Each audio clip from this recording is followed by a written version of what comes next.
आम्ही सर्वजण आरोपीच्या वतीने या ठिकाणी वकील म्हणून कामकाजासाठी हजर होतो आणि आज तपास अधिकारी यांनी सर्व आरोपींना कोर्टामध्ये हजर केल्यानंतर मॅजिस्ट्रेट कस्टडीचीच त्यांनी मागणी केलेली होती आणि त्यामुळं आम्हाला सर्वांना आरोपीच्या वतीनं युक्तिवाद करण्याची आवश्यकता भासली नाही, कारण मॅजिस्ट्रेट कस्टडी मागितल्यामुळं मेहरबान कोर्टाने पोलिसांच्याच विनंतीनुसार मॅजिस्ट्रेट कस्टडीची ऑर्डर त्या ठिकाणी केलेली आहे आणि सर्व आरोपी आता मॅजिस्ट्रेट कस्टडीमध्ये घेतलेले आहेत.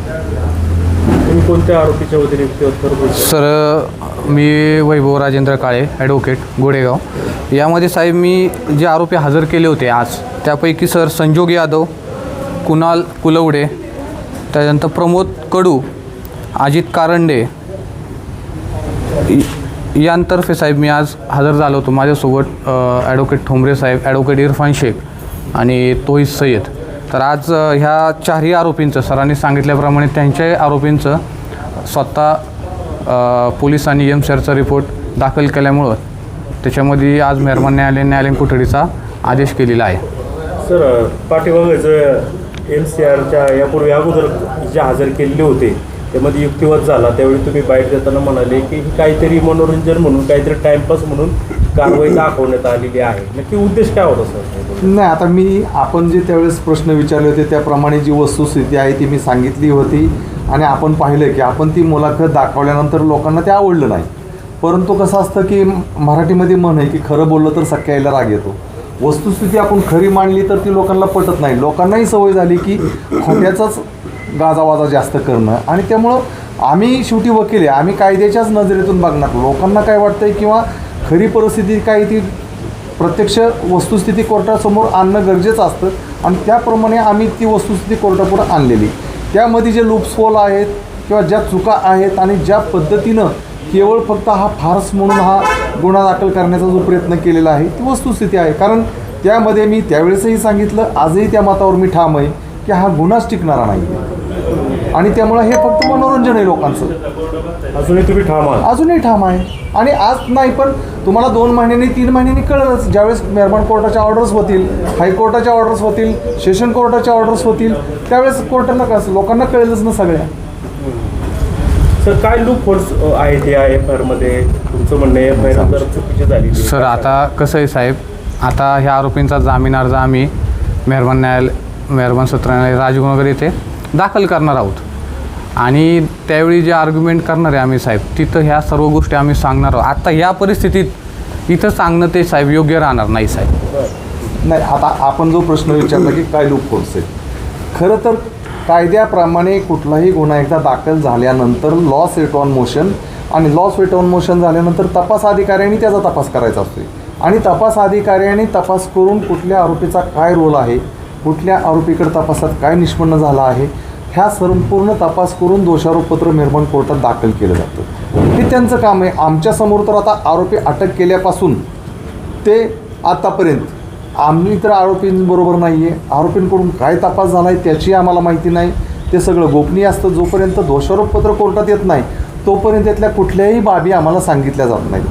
आज आम्ही जे बोलतो आहे ती फक्त FIRवर आणि ज्या पद्धतीने FIR आलेली मुळामध्ये हे प्रकरणच न्यायप्रविष्ट आहे आणि त्यामुळे ज्या काही लूप होल्स असतील किंवा त्या दुबळ्या बाजू ज्या असतील त्या आम्ही कोर्टापुढं मांडू शकतो, पण असं मीडियासमोर आज तुम्हाला सांगू शकत नाही. सर, आता हायकोर्टामध्ये आपण क्वेशनसाठी अर्ज करणार आहात? निश्चित, तो तर अधिकारच आहे, प्रत्येक आरोपीचा अधिकार आहे. तुम्ही युक्तिवाद करताना म्हणाला होता की याच प्रकारचे गुन्हे आता जे आरोपी आहेत काय त्यांच्यावर यापूर्वी झाले होते पण कोर्टाने ते रद्द केलेले आहेत आणि त्याची कॉपी आहे माझ्याकडे. असं असताना परत असं वारंवार गुन्हे म्हणजेच हा मेहरबान कोर्टाचा अवमान आहे.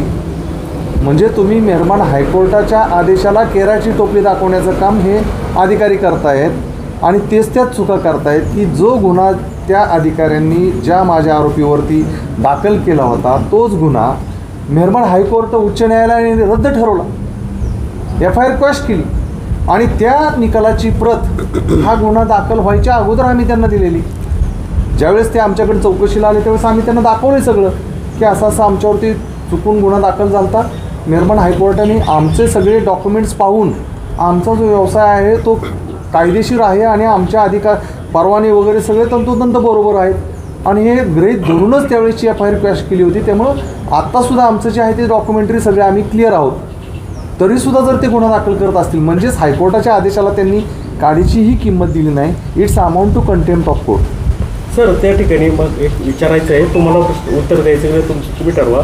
त्या ठिकाणी अनेक ब्रँडेड कंपनीच्या व्हे पावडर्स वगैरे मिळाल्या होत्या, परंतु जो पुरवठादार आहे तुमचे जे काही राशील असतील आरोपी त्यांच्यावर गुन्हा दाखल होतोय, परंतु ज्या ब्रँडच्या त्या ह्या आहेत पिशव्या आहेत त्यांच्यावर काहीच झालं नाही. काय सांगायला यावं?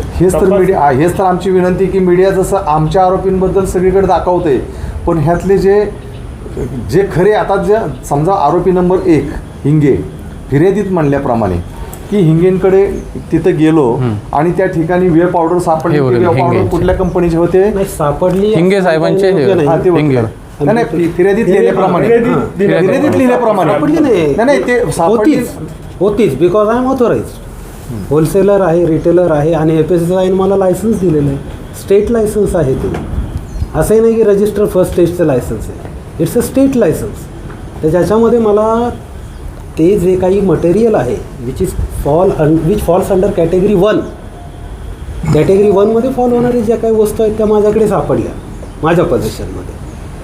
आता तो जो काही प्रकार आहे किंवा त्या ज्या गोष्टी आहेत त्या ऑब्जेक्शनेबल बिलकुलच नाही. व्हे पावडर असेल, व्हे परमिट असेल किंवा ज्याला आपण म्हणूयात की त्यांनी FIRमध्ये लिहिलेल्या ज्या गोष्टी आहेत, emulsifier is not that. Emulsifier हा माझ्या गोडाऊनमधून सापडलेला नाही आहे.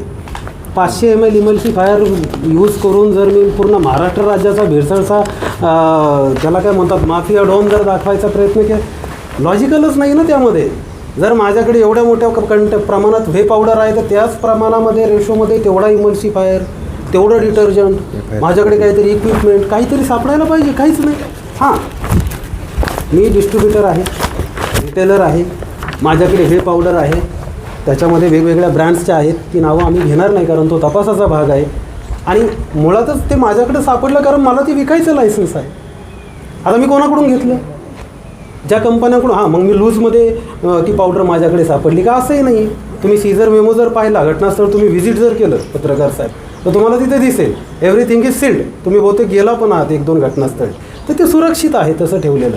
आता IQ's नंबर 1च्या पोझिशनमध्ये जे which is packed and seal packets bags.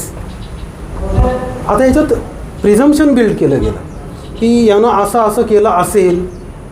असं ॲझम्पशन आणि प्रिझम्पशनवरती जर तपास जर चालत असेल तर प्रिज्युडाइस वेनं अक्यूज नंबर 1कडे पाहिलं जाते असं माझं स्पष्ट मत आहे. आणि जे मी माझ्या सेकंड रिमांडला जेव्हा when I appeared in the second remand at that time मेहरबान कोर्टाला आम्ही ते सांगितलं होतं की तपास हा बॉटम्स अप का सुरू आहे.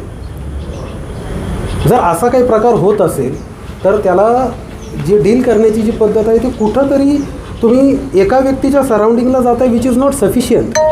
कारण याच्यामध्ये आता हे काळे साहेबांचे असेल ते देखील एक होलसेलर डिस्ट्रीब्युटर आहे, आम्ही पण डिस्ट्रीब्युटर आहोत. याच्यामध्ये फार्मर्स पकडले का? एखाद्यानं घाबरून 4 जणांची नावं तुम्हाला सांगितली, कोणाशी तू याच्या आधी व्यवहार केला आहे का किंवा काय, तर त्याने त्याच्या ओळखीतल्या दुग्ध व्यावसायिकांची नावं सांगितली, सगळ्यांची नावं FIRमध्ये. 13 अजूनही सापडलेले नाही, अटक पुरवलं आहे. आता सर कसं आहे, यामध्ये प्रत्येक आरोपीचा रोल वेगळा आहे साहेब. आता तुम्ही सांगितलं हिंगे हे जे आरोपी आहेत त्यांचं. आता याच्यामध्ये संजोग यादव म्हणून ठाण्याचे आरोपी आहेत. एमएल्सिफायर आहे, ॲल्फॉक्सची ते विक्री करतात साहेब. ॲल्फॉक्स कशासाठी आहे? स्वच्छतेसाठी, साफसफाईसाठी. त्यांच्याकडे लिगली लायसन आहे, त्यांची स्वतःच्या नावाने कंपनी आहे, त्यांच्याकडे जे माल मागतात ते त्यांना देतात. आता त्याच्या आधारे जर तुम्ही आरोपी करत असाल तर ते मेहरबान न्यायालयात आम्ही खेडला जिल्हा न्यायालयात काही असेल ती योग्य बाजू मांडू. जर त्यांना अधिकारच आहे, त्यांच्याकडे लायसनच आहे, ते जर विकताय ते स्वच्छतेसाठी असेल आणि अशा प्रकरणामध्ये जर आरोपी होत असेल तर न्यायालय त्याचे योग्य ते निर्णय देतील त्याच्यावरती. प्रोटीन देणारा जो आरोपी आहे तर त्यांना कस्टडी काय मागितली नाही, परंतु तुमचे जे असेल ते एक्सपायर देत आहेत त्यांच्यासाठी कस्टडी मागण्यात आली आणि कस्टडी मिळाली देखील. नक्की फरक काय दोघात? सर काय झाले, सेकंड रिमांडला जेव्हा आणलं होतं संजोग यादवच्या घरी ठाणे इथे जाऊन त्यांना प्रत्यक्ष त्यांच्या ठाण्याच्या घरी तपास करायचा होता. तिथं स्वतः त्यांना ते कागदपत्रांची पडताळणी आणि तिथं जाऊन तपास करायचा होता आरोपीला स्वतः नेऊन. त्यासाठी ती कस्टडी मागितली होती आजपर्यंत. आज MCR झालं आहे त्याच्यामध्ये. त्यांना त्या पहिल्या रिमांडमध्ये 4 दिवस वेळ नाही भेटला. त्यामुळे यामध्ये आपण सर्वजण पत्रकार मित्र आहात आणि तुम्हाला नेमकं काय पाहिजे ते FIRमध्येच आहे. मग अशी आपण प्रश्न विचारला की तुम्ही नावं घेत नाही किंवा तुमच्यावरती जसा गुन्हा दाखल होतोय मग बाकीचे कोण गाळलं जाते, तर FIR आहे ना. FIR ही पब्लिक आहे, ऑनलाईन प्रत्येकाला पाहता येते आणि FIR काही दडवण्याचं काही कारण नाही आणि FIR तुमच्या पुढं आहे. आणि जी वे पावडर त्यांच्या म्हणण्याप्रमाणे आता प्रत्यक्ष सापडली नाही सापडली हा देवाचा पार्ट आहे, माहिती त्यांना किंवा आम्हालाही चार्जशीट आल्यानंतरच कळणार आहे. पण जे FIRमध्ये दिले, आता ह्यात नावं कुणाची? सोनाई, मेकपॉल, प्रभात, मिल्की, पारस, गोवर्धन नाव येत नाही FIRमध्ये. म्हणजे जो ह्या वे पावडरचं प्रोडक्शन करतोय तो गुन्हेगार नाही आणि ते प्रोडक्ट केलेलं तो जो विकतोय तो गुन्हेगार आहे FIR त्या अधिकाऱ्यांच्या म्हणण्याप्रमाणे. आता याच्यावरूनच तुम्ही समजा की ह्यात मिस्टेक काय त्या गुन्ह्यामध्ये. बरं, यामध्ये असं मी स्वतः तयार करतोय का वे पावडर? मी प्रॉडक्ट करतोय का? नाही. कोण प्रॉडक्ट करतोय? कंपन्यांची नावं. तपास अधिकाऱ्याचं म्हणणं रोल काय? तपास हे आपण अधिकारी काय विचारायला म्हणाले? पाहिजे, हे आपण विचारायला पाहिजे तपास अधिकारी. हे जे तुम्ही आम्ही नाही विचारू शकत. हे जे आम्ही तुम्ही कसं बोलले ना विचारू लूज शकतो? फोल काय FIR आम्ही मध्ये, फक्त आमच्या आरोपीचा रोल काय ना, आमच्या आरोपीला का आरोपी केलं एवढंच आम्ही म्हणणार ना. पण ह्यामध्ये आता मी जर तो मॅन्युफॅक्चरर नाही, मी त्या पिशवीत कुठं सील केलेलं नाही, मी त्यात कुठं अडल्ट्रेशन केलं नाही, जे सील केलेलं मटेरियल माझ्याकडे आलं ते फक्त मी पुढं विक्री करण्याचं काम करतोय. मी ते आलेलं मटेरियल विकतोय म्हणून मी आरोपी झालो. पण ज्यांनी ते प्रॉडक्ट केलंय ते मात्र आरोपी नाही आहे. हेच तर ह्या गुन्ह्याचं गमत. तुम्ही जे बाकी काय नाही. झाली पाहिजे सर. त्याचा नाही, मुळात मी नाही आयोनी सांगायचं. मुळात कंटेंट आम्ही आहे का? आरोपीचे वकील. मुळात कसं आहे, कोणताही गुन्हा जेव्हा रजिस्टर होतो, जेव्हा एखादी रेड होते, रेडचा एक इंटेंट असतो, त्याच्या पाठीमागे उद्दिष्ट असतं. FDAचं काम आहे फूड इन्ग्रेडियंट्स आहे किंवा सप्लाय करणारे जे काही खाद्यपदार्थ असतात त्याच्यावरती रेग्युलेशन ठेवणं, मॉनिटरिंग ठेवणं, त्याचं स्टँडर्ड मेंटेन ठेवणं, त्या प्लेसला व्हिजिट करणं, इन्स्पेक्शन करणं, हे त्यांचं काम आहे. त्यांचा इंटेंट क्लिअर असतो का ती एक पर्टिक्युलर ॲक्ट करत असताना. आता इथे काय झालं आहे, इथे FDAच्या कारवाईमध्ये मध्येच जे 111, 123ही समजू शकतो की कधी टॉक्सिक सबस्टन्स जर गेला असेल त्याच्यामध्ये, जसा की एखादा असू शकतो त्यामध्ये. 111 नेक्सस बिल्ड करण्याचा जो उद्दिष्ट आहे, त्याच्यामुळे काय होतं की ही जी पर्टिक्युलर कारवाई आहे ही क्वेश्चनमध्ये येते. Intent of that particular raid is in question. Particular role दिलंच नाही आणि 111 केला आहे. तुम्हीच बघा, पत्रकार आहात तुम्ही. ते कोण आहे सर? आणि ते आज जर शेतकरी आम्ही- आहेत ना साहेब, ते बरं, असे यातले नाही ना. काही असे आहेत ना, तर आता ते शेतकरीच आहेत, म्हणजे खरोखर आरगडे शेतकरी. यांचं पुन्हा ठरवलं. आरगडेंचं सरांकडे त्यामध्ये त्यांच्यावर जास्त रोल आहे. 600 लिटरचं ते 4000 तयार करायचे असं त्यांचं म्हणणं आहे. आणि 2700 लिटर दूध ओतून दिलं. असं आता मला एक सांगा की 2000 लिटर दूध किटली तर नेऊ शकत नाही माणूस. मग हे ओतून दिलं, हे कशाने नेलं, कशाने ओतून दिलं, किती किटल्या त्याचा होत्या? त्यांच्याकडे काहीतरी पंचनामा असेल, फोटोग्राफ असेल, व्हिडिओग्राफ असेल, काहीच दोनच नाही कॅन्ड ना. आहेत. 2 कॅन्डांमध्ये ते सुरुवातीला जे 2 first- कॅन्डामध्ये हां, 2700 लिटर दूध बसतं का? आपण शेतकरी सगळे. 2767. हो, 2 कॅन्डामध्ये म्हणजे 2 कॅन्डातलं दूध ओतलंय आणि त्याची क्वांटिटी दाखवली 2700 लिटर. आता तर म्हणजे अशा प्रकारे जर आताच्या चुकीच्या सेमध्ये पद्धतीने- म्हणलंय 600 लिटर पासून 600 लिटर संकलन म्हणून 4000. काय झालंय, फक्त ह्याच्यामध्ये काय झालंय की हे फक्त लोकांची करमणूक करण्यासाठी खरा जो मुख्य भाग आहे तो बाजूला ठेवला आहे, तो झाकून ठेवला आहे, त्याच्यावर कोण बोलायला तयार नाही. आणि हे फक्त गोरगरिबांना मारून मुटकून आरोपी करून त्यांच्यावर सगळा फोकस केंद्रित केला आहे. FIR मी आता तुम्हाला FIR दाखवली, त्याच्यावर कुठं कोण बोलतंय? पाठीमागं काही लोक बोलत होते का जे मोठे मासे बाजूला राहिले आहे आणि वस्तुस्थिती. छोट्या लोकांना खरंय ते, खरंय. तर जर शे- कारवाई करायचीच आहे ना, तर मी म्हणतो खरे जे सूत्रधार आहेत त्यांच्यावर करा ना. जो बनवतोय त्याच्यावर कारवाई नाही.